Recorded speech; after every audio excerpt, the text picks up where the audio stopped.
Shalom, bien-aimés. Ce soir encore, je voudrais nous consacrer un temps pour partager un texte. Question davantage de nous encourager dans notre très sainte foi. J'espère que vous allez bien. Et c'est vrai que ça fait un bail que nous n'avons pas produit une vidéo. Alors,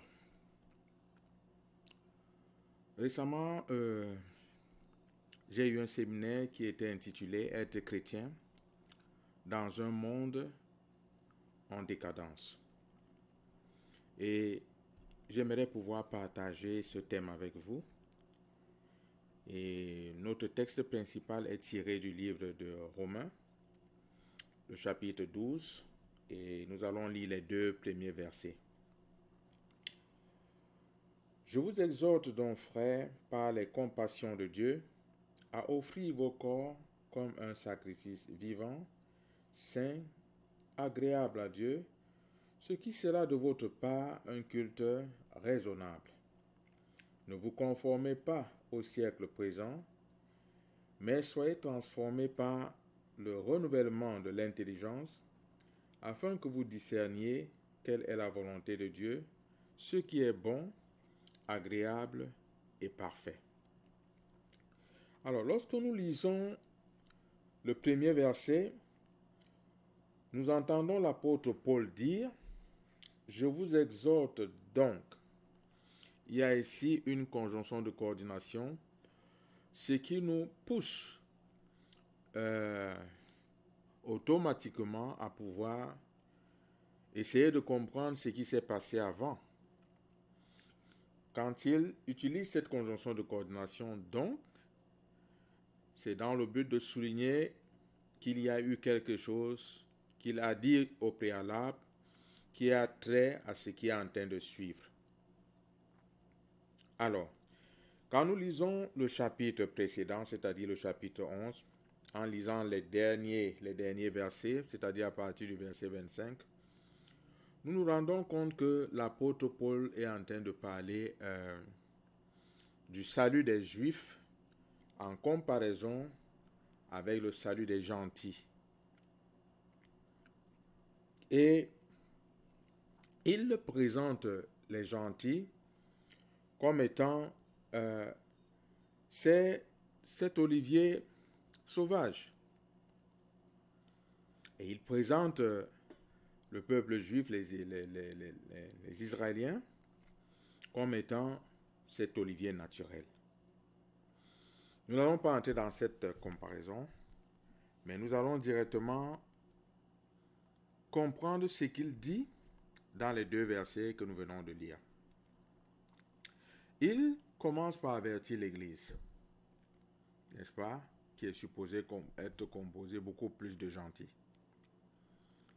leur faisant comprendre de faire attention. Du fait que si pendant un temps, les Juifs sont restés aveugles, c'était pour notre bénéfice, pour que nous puissions avoir accès, n'est-ce pas, au royaume. Non pas que l'Éternel n'avait pas les gentils dans son plan au début, non. L'Éternel contrôle toutes choses et il nous avait toujours dans son plan. Mais il est en train de nous exhorter à vraiment considérer l'aveuglement du peuple juif et notre ouverture d'esprit comme étant une grâce que nous ne devons pas mépriser, que nous ne devons pas prendre pour acquis. Voilà un peu la substance de ce qu'il essaie de dire, n'est-ce pas, pour résumer cela. Et il poursuit donc en disant, au verset 12 qui nous intéresse, le verset 1 et 2, et plus exactement même le verset 2, il dit que « Je vous exhorte ». Donc, frère, il s'agit là d'une exhortation. Quand on exhorte quelqu'un, c'est qu'on le stimule. On le stimule à pouvoir suivre un idéal, aller dans une certaine direction, ou bien prendre un certain engagement, et dans le contexte dans lequel nous parlons, un engagement qui puisse stabiliser cette personne dans la foi, ancrer cette personne dans la foi, servir Dieu comme il se doit. C'est de cette façon que l'apôtre Paul nous exhorte. Il dit, frères, par les compassions de Dieu. Il interpelle ici le croyant en mettant devant lui le gage de la plus haute autorité qui soit, c'est-à-dire l'Éternel, c'est-à-dire Dieu. Je ne vous exhorte pas par les compassions d'un être humain, mais par les compassions de Dieu lui-même. C'est le maximum. Il n'y a plus une compassion au-delà de celle-ci. Cela veut dire que c'est une interpellation au plus haut degré. C'est une exhortation au plus haut degré. Il dit donc à offrir vos corps comme un sacrifice vivant. Offrir vos corps comme un sacrifice vivant. Nous n'allons pas entrer dans la sacrificature comme dans l'Ancien Testament, mais ce que nous devons comprendre, c'est que pour qu'un animal soit offert en sacrifice dans l'Ancien Testament, il fallait que cet animal soit pur, soit exempt de défauts. C'est dans cet esprit qu'il nous parle. Parce que de toutes les façons, quand un animal est égorgé sur l'autel, il meurt. Mais ce qui est valable aux yeux de l'Éternel et acceptable, c'est la vie de cet animal, cette vie de pureté, cette vie exempte de défauts. C'est ça, l'interpellation de Paul. N'est-ce pas? Alors, comme un sacrifice vivant, saint, agréable à Dieu, ce qui sera de votre part un culte raisonnable. Alors, Paul, en parlant de cette façon, redéfinit pour le croyant le culte. Le culte cesse donc d'être simplement, ou bien, pour ne pas dire cesser comme si on l'arrêtait d'un trait, par extension, le culte devient d'abord comment est-ce que nous nous comportons vis-à-vis de cette parole qui nous sanctifie. Comment nous comportons-nous, n'est-ce pas? Comment maintenons-nous ce corps-là sous la soumission de la parole de Dieu pour que ce corps que nous offrons à Dieu lui soit acceptable. C'est ça le point clé. C'est ça le point que l'apôtre est en train de soulever ou bien de souligner aux yeux de chacun d'entre nous. N'est-ce pas? Alors, il dit ce qui sera de votre part un culte raisonnable. S'il parle de culte raisonnable, c'est parce que il y a aussi l'opposé, il y a des cultes déraisonnables. Cela veut dire que nous ne pouvons pas, sous le prétexte que nous sommes sauvés, vivre comme des personnes n'ayant pas connu le Seigneur Jésus-Christ et croire que nous allons offrir à l'Éternel un culte qui lui soit agréable. En d'autres termes, nous ne pouvons pas vivre comme les ténèbres et croire que nous allons manifester la lumière, parce que Dieu est lumière. Donc cela appelle donc à chacun d'entre nous à pouvoir s'examiner.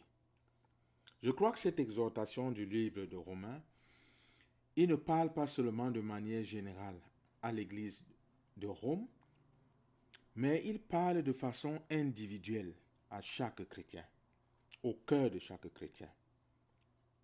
C'est bien beau de venir ensemble, célébrer l'Éternel dans les cultes que nous faisons, mais l'apôtre Paul souligne le fait que le premier culte qui est agréable à l'Éternel, avant de venir en congrégation, c'est celui de pouvoir maintenir notre corps en toute pureté.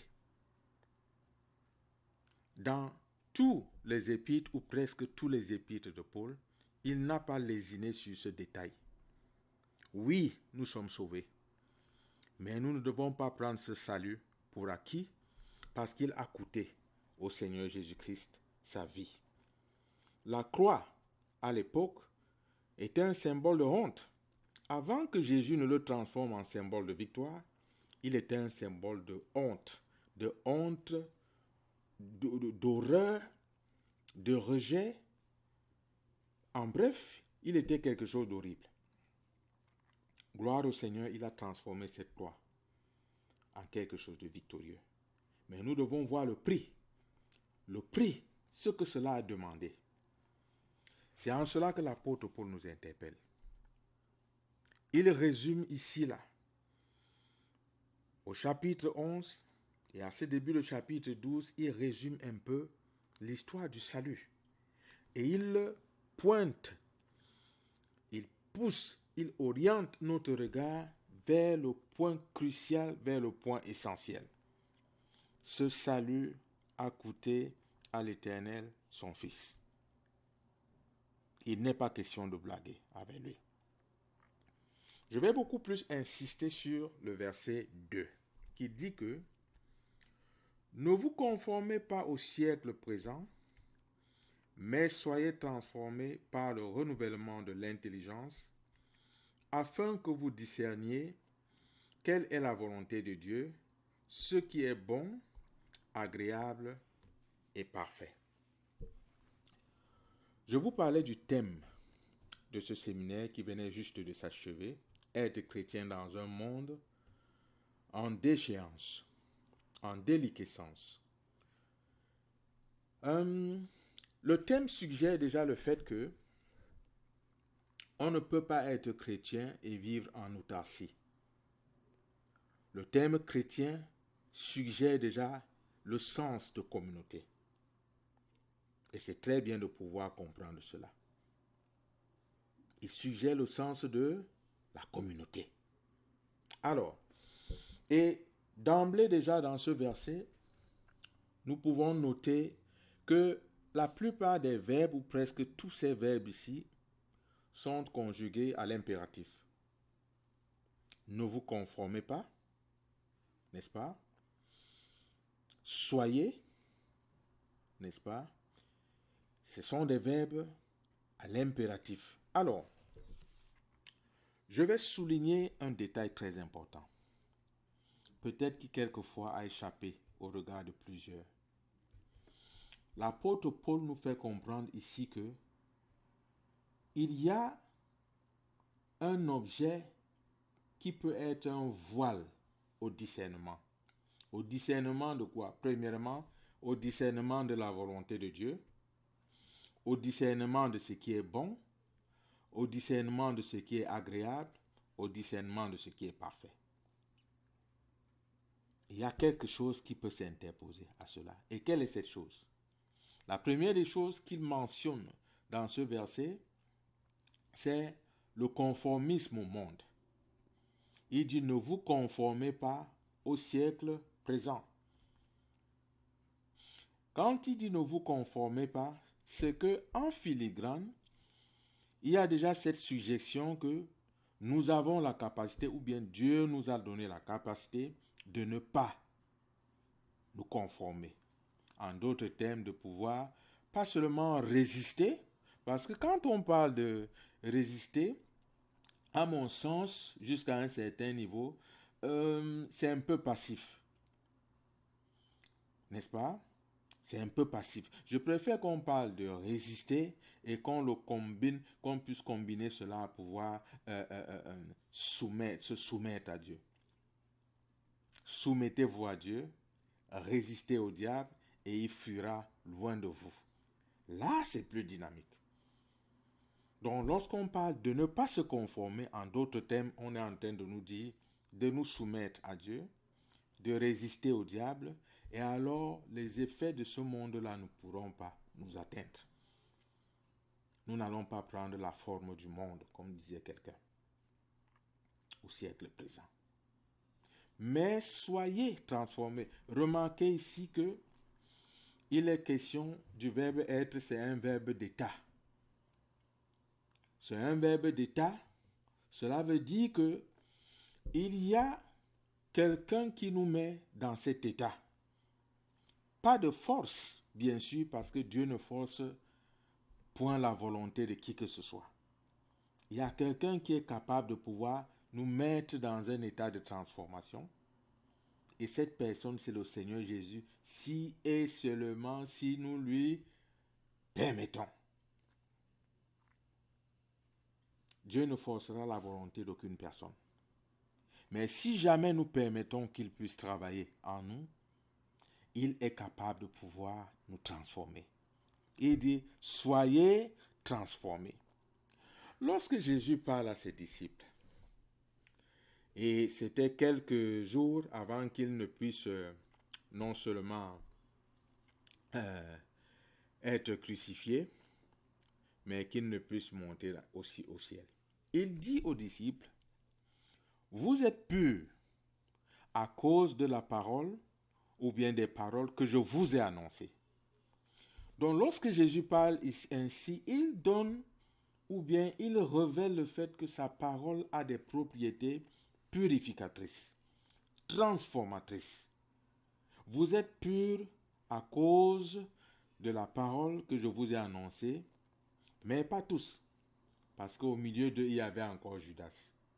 Je souligne ce fait parce que les disciples étaient des personnes ordinaires comme vous et moi, avec leurs défis, avec leurs défauts, avec leurs difficultés. D'ailleurs, Pierre a laissé éclater tellement ces difficultés qu'il n'y a aucun contredit que les disciples et les disciples du Seigneur Jésus étaient des personnes comme vous et moi.